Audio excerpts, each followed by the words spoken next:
Drew Barrymore comes from a remarkable lineage, a remarkable line of actors on both sides of her family. She has actors in her family who date back to the 1400s. Her great-aunt Ethel Barrymore is widely considered one of the greatest actors of the 20th century, as well as her grandfather, John Barrymore, and her great-uncle, Lionel Barrymore, as well, was a remarkably famous character actor. Do you feel a connection to the Barrymore name, to its history, its legacy, both artistic and personal, or is it remote and meaningless to you? No, it's very powerful. Who was your great-great-grandfather? John Drew.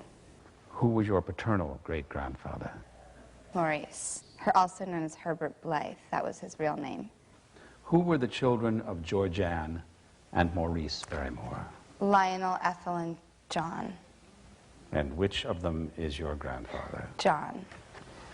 John Barrymore was one of the most famous American actors ever to appear on the stage. And who was your father? His son, John Barrymore.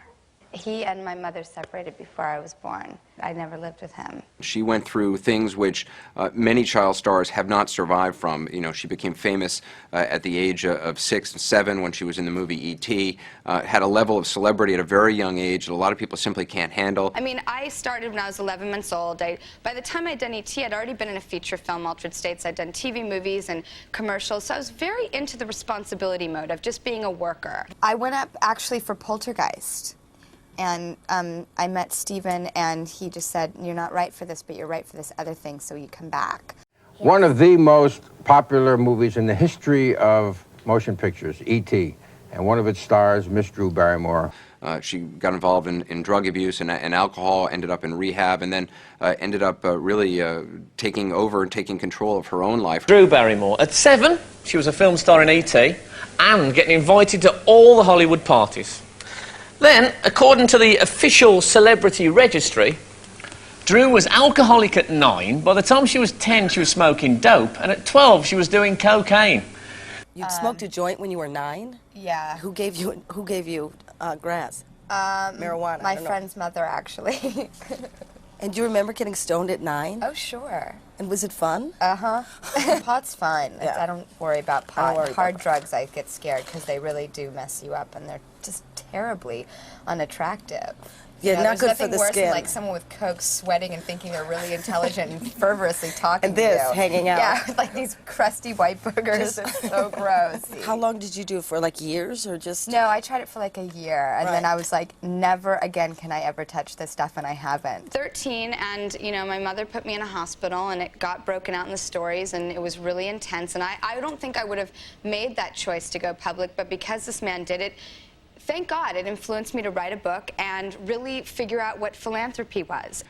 You know, Drew Barrymore, you know, at 15 was considered by some people in the movie industry washed up. She'd just gotten out of rehab. She'd emancipated herself from her parents. She was working in a coffee shop. You know, the future did not necessarily look bright from an outsider's perspective. But, you know, she has a real drive, and she's had that since she was a little child, and a real love of acting. And she missed being on movie sets. She missed the impromptu families that are created on those sets. And she just started auditioning. You know, she had agents who were telling her she was overweight, but she just kept going out on auditions, and she started doing some TV movies and some low-budget films, and kind of won audiences back. And she has this remarkable, Steven Spielberg calls it, you know, says that she casts a spell. And there are a lot of people who may not like the movies that Drew Barrymore has made from time to time, think she's been in a bad movie or two.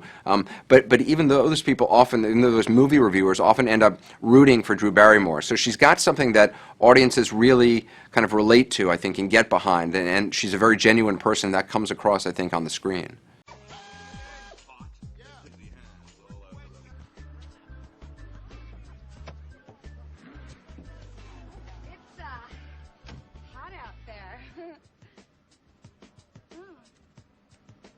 Hot in here too. Yeah, I can make you a little more comfortable just a second.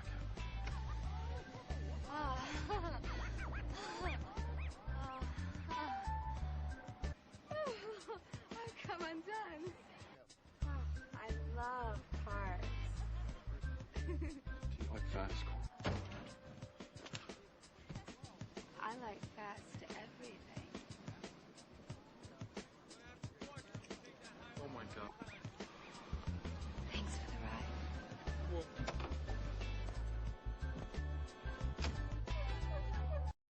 What's unique about Drew Barrymore, I think, for a celebrity certainly of her, stature, the amount of attention she gets, is she's remarkably down to earth, and she's there's not a great, there's not some huge line between what you see on screen and who she is in real life. She's incredibly accessible both on screen and off, and there's that famous incident where she jumped up on David Letterman's desk and kind of lifted up her top and flashed David Letterman. That was back in 1995, and that really kind of shows you there's a real side to Drew, which is kind of this wild child, free spirit, and at the same time she runs a production company. She's a real power in Hollywood. She's now just directed her first film, so she's an interesting mix of sort of wild child and yet also incredibly responsible and disciplined, and I think that comes across in the piece.